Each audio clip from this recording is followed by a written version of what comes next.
Hey, this is Mark Williams of Swine Life BBQ. Today we have a beautiful beef tenderloin. We're going to show you how we get it trimmed up, get it in a salt brine overnight. That way that salt will really start working on this beef and bringing out a ton of beefy flavors. Once it gets out of the salt brine, we're going to get it seasoned up with a little bit of Sully's grill dust, get it on the pellet grill just to make it that much simpler. We always get excited when we cook beef tenderloin. Let's get started. We picked this beef tenderloin up from the local grocery, and it was about an 8.5 pound beef loin. It was one of the bigger ones in the cooler, so I had to grab it. Once we got it home, we removed it from the cryovac, wiped it down, and of course we started trimming. Removed all the silver skin, removed that chain from one side. We just cleaned that loin up to where you exposed just the tenderloin, and then it was time to get the salt brine on. We used a good coarse sea salt, got it coated on all sides, got it on a wire rack. That way it had plenty of airflow all the way around it. And then we got it in the fridge for overnight. Now you can salt brine a larger loin anywhere from 8 to 12 hours. You just want to make sure you've got good airflow all the way around it and keep it in the fridge the whole time. Once it's time to get ready to cook this loin, we removed it from the fridge, and you can tell it's got a great dark red color. I can already tell this is gonna be a great beef loin. Now we removed it for about an hour, that way it starts coming up temp, and it's time to get this beef loin seasoned and on the pit. So for seasoning today, we're gonna use my good buddy Kevin O'Sullivan's Sully's Grill Dust. If you hadn't tried this is nothing but steakhouse in a bottle. It's gonna bring great flavor to this beef loin. We'll start on the bottom side first. We're gonna go pretty heavy. It's a real fine powder, dissolves good, creates a great color on beef. It already smells like it's on the grill right now. As you can tell, I'm not gonna tie this beef loin today. It's shaped up pretty well. I'm gonna fold that thinner end in, just so it cooks a little bit more even, but I don't think we're gonna have to tie it. Make sure we got all the edges. I'm just gonna simply fold this tail, place it right on this cooling rack. We're gonna cook on this cooling rack today, and just come back and do one more light layer so we got a good even color on top. We're gonna let this beef tenderloin sit on the cut board while this Griller Grill silverback comes up to temp, and then we're getting it on the pit. So this silverback came right on up to 225. It's time to get this beef loin on. I'm gonna leave it on this cooling rack.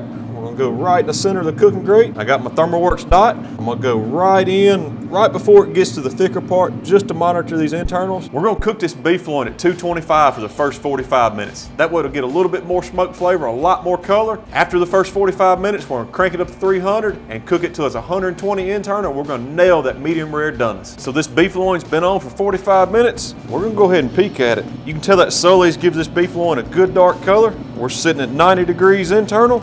It's time to crank up the heat. So we're gonna go ahead and bump it up to 300, and we're gonna let this beef loin finish off at 300. As soon as it hits 120 degrees, we're getting it off, let it rest, and we're going to the cutting board. So our ThermalWorks dot's telling us this beef loin's hit 120 degrees. It's time to get it off. I'm gonna leave the probe in it just so we can monitor the carryover. Place it right here in this foil, and you know we can't cook a beef tenderloin without adding a little bit of butter. Gonna drizzle butter right over the top. This will help make some of the finishes sauce once we get it cut. We can kind of baste on the slices. Of course, that dude turned out beautiful. That rub added a great color. It's gonna look even better once we get it sliced up and you see that perfect medium rare. Now we're gonna get this in there and let it rest for at least 20 minutes. This is the most important part. You wanna at least let it rest for 20 minutes. So we'll get it in there and let it do its thing, and then we'll see you on the cutting board. So we got this beef tenderloin on the cutting board after it rests for about 25 minutes. Just as a quick recap, we started out with an 8.5 pound beef loin.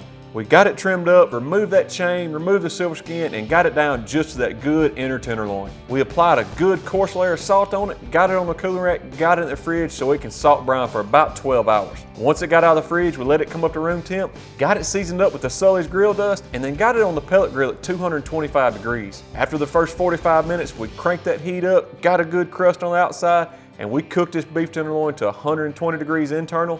It carried over a few degrees to about 123, 125. It's gonna be a perfect medium rare doneness, and I'm ready to give this beef loin a try. So let's get this beef tenderloin cut up. Let me get my butter and stuff out of the way. Take a good sharp knife, and we're gonna cut these a little bit thicker than we would like on a prime rib or anything like that.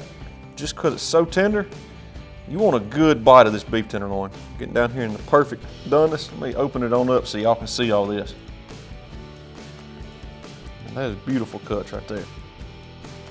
I'm gonna go ahead and cut it all the way to the back. This is our lunch today. Probably the best lunch I've had on a Friday in a long time. The first thing I noticed on this beef tenderloin is this crust. This color of this crust looks great. It's got almost a perfect texture on the outside of it.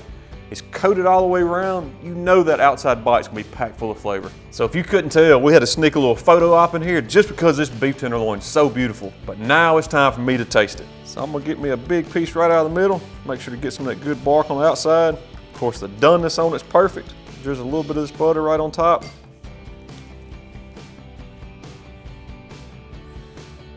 That is such a rich beefiness flavor. That outside of that crust has just the right amount of salt. It's got a good beefy flavor all the way through.